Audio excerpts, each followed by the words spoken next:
Hi friends, today is Friday, March 22nd. So many of you guys gone for choir and volleyball and all kinds of stuff. So I'm going to tell you, this is the first video you should be watching. There are 2 videos in this folder. Watch this one. I'm just going to kind of go over the notes very quickly. And then in the second video, I'm going to go through the hands-on demonstration that we did in class and then show you what to put or where to put that information in your notes. So this is just kind of a very quick summary review. And then the second video is the one that's really, really important, and I'll help you with your notes. So let's go ahead and get started. First of all, you need to take out your Chapter 2 notes, and I'm going to pull these up. So this is your Chapter 2 notes. It says reactions. We are all the way down here. If you remember yesterday in class, this activity was an extra activity that I just didn't have time to do, and so I crossed that out on the notes for my notes. We're not going to go back and finish that. Yesterday, we finished key concepts 6 and 7, as well as chemical reaction and the word rearrange. So we're literally on the very last box on Chapter 2. And we're going to be modeling a chemical reaction using tokens, okay? So everything that we do for this activity is going to go right here in this little box. You're going to fill out as much as you can, write small. For those of you who are visual learners and kinesthetic learners, you might want to grab a digital tool if you can, or if you've got a hard copy of your notes, then get some colored pencils or markers or something so that you can draw pictures. Otherwise, when you draw the model, make sure that you label the atom inside so that you keep straight what's going on. Okay, let's go ahead and get started. So yesterday, we had evidence to support all of the 3 claims, but we need more evidence.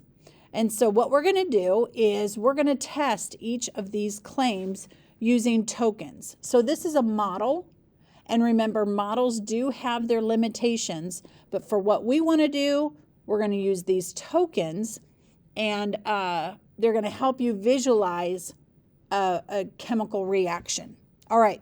So everybody has 2 cups of tokens. And they represent the atoms that make up the iron pipes and the fertilizer. And they're labeled. You'll see that in a second. And we're going to test the claims by trying to build rust using these atoms. Okay? And I think, yep, that's all I want to say about that. I'm going to go through more detail when we actually go through the notes. And so, you know how I told you that we're in Chapter 2 and we're in this very bottom part right here? That's true, but I'm going to do the second video and I'm going to take you through step by step, and you're going to fill in your notes there.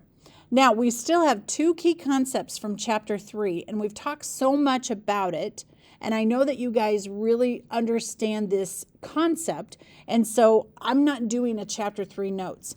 Take your note packet and flip it over on the back. It's a completely blank page, and I'm going to have you write down 2 more key concepts.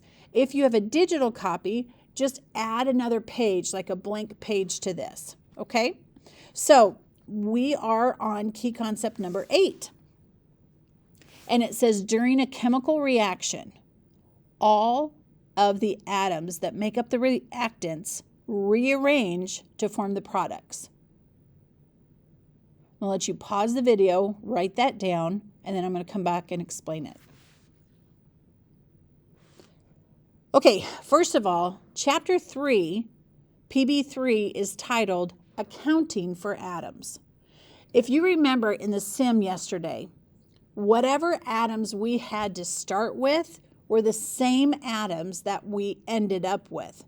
So whatever atoms are in the reactants rearrange and form a new substance in the product, but there's no extra atoms. There's nothing, well, okay, so there's no extra atoms. Atoms are never created, they're never destroyed. That was key concept number 6. During a chemical reaction, atoms do not change from one type to another. So this just says atoms are never created or they're never destroyed. You guys saw that example in the sim.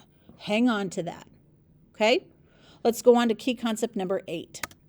Key concept number 8 says during a chemical reaction, atoms cannot be created or destroyed. Yay, you know this one. During a chemical reaction, atoms cannot be created or destroyed. Remember, this is the law of conservation of matter.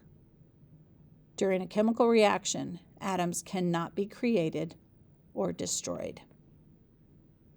Okay, friends, that's it for the notes. This video is really short. I'm going to go ahead and start the next video. So end this one and go back to that section in your notes, the very last box, and I'll see you in a second.